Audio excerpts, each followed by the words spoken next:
found him. He's limping away from the fire over there. Just watch.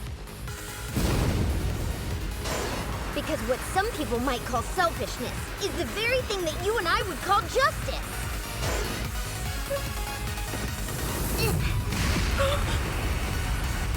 Kuroko.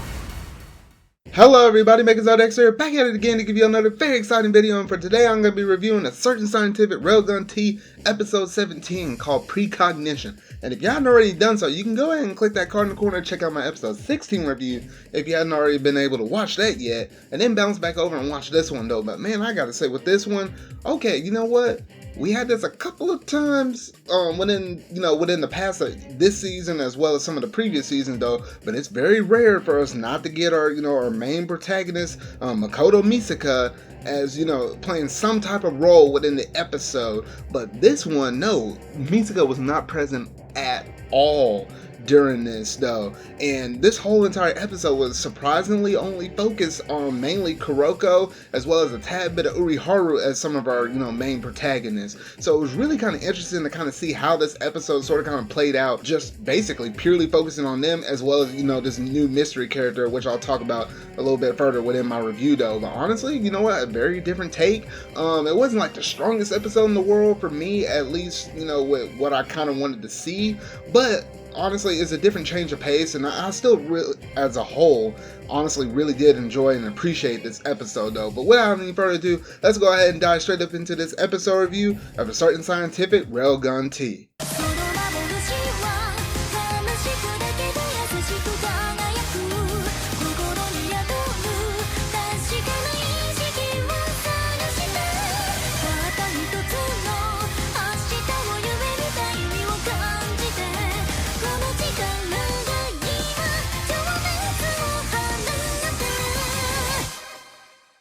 Though the Railgun side of the franchise has stayed more consistently focused on Misaka than the Index side has stayed on Toma and Index, respectively, this season has had a couple of previous episodes where Misaka was not involved at all, and this is another one, and it's all about the Kuroko fans, if such individuals actually exist. Alright, I'm kidding about that though. I know that this episode was definitely for all the Kuroko fans out there though. But of course, Misaka at least has distractions of her own during this time.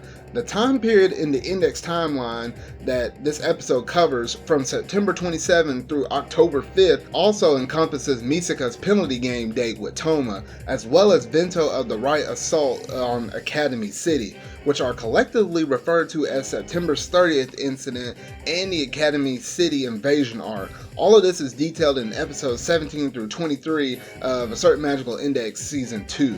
Now the events here leave just enough time gap to explain how Kuroko could have been, shadowing Misaka's date, through most other signs of the chaos that followed have been, mostly ignored for the most part.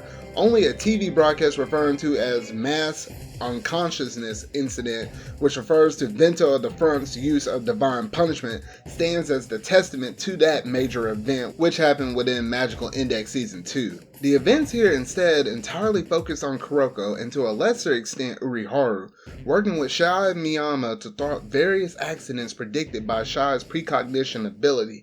Now, Shai has despaired that his predictions could not be prevented, but in a very pseudoscience-y twist, it turns out that someone whose powers operates in more dimensions than his can interfere in the causal effects of his ability.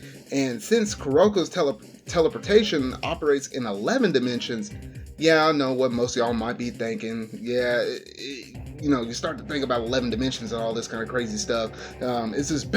It's best not to think too hard about any of this. But the important thing is that they are able to work together to thwart a number of misfortunes, some of which range up to comical to the more ridiculous stuff, like, for example, that crocodile that having to show up in the middle of Academy City. Like, what the heck is that thing doing loose out there to even begin with, though? At first, this does not seem to have anything to do with Indian poker and the Dreamraker business, but that connection comes in towards the end of the episode. While not directly involved with Shire's predictions, the big multiple event fire in the park links directly back to the scene last episode where the girl injects the ampule at the base of the Sakura tree based on something she learned from Indian poker. While the ampule did indeed make the Sakura tree bloom out of season, it also made the tree explosively combustible. This indicates that someone out there is using Indian poker scheme for insidious purposes, which is hardly surprising. It is a form of mental influencing that might bypass normal defenses since it operates through dreams. That means that even Misaka, who can inherently deflect Shokuho's use of mental out, might be susceptible. But the next stage of this seems to be moving in a more playful direction based on the next episode title and preview footage. So we'll have to see what that's all about though. But that's pretty much it in terms of my review over this episode 17 though. But y'all gotta let me know down in the comment section down below what all do you think about this episode as a whole. And certainly, you know, a Kuroko with a, you know, with some Uriharu mainly focused episode with no Misaka at all in here really kind of threw me out for a loop because I wasn't expecting an episode in the absence of Misaka like that. Usually, you know, when stuff kind of like that happens, either, you know, for the most part, either the character is either super busy with something or they might be captured or whatever though, but I certainly wasn't expecting this. It was a nice little change of pace. It wasn't necessarily like my forte though, but I did appreciate it for what it is. And honestly, you know, seeing Kuroko and Uriharu play off of each other like this kind of makes me want to see them have their own sort of kind of side series, you know, them basically playing like detective or whatever and try to, you know, solve, you know, crimes and try to stop and prevent them. I think that can honestly work really well though. It's something I actually think I'll be fairly interested to kind of see it play out though. But other than that though, y'all gotta let me know down in the comment section down below what all did you think about this episode as a whole though. But that's pretty much it in terms of my review over this episode though. So if you really like this review, go ahead and hit that like button, go ahead and hit that subscribe button and that bell to stay up to date on all things a certain scientific railgun tea that's happening this season, y'all. So I'll catch y'all around and whenever I make that next episode review over episode 18 though. So remember y'all, until whatever video I make next, see y'all. Yes, as in... I think I looked up to the same kind of people that you do. You know, the champion of justice type. Oh yeah? But it goes without saying I was a child at the time. Okay.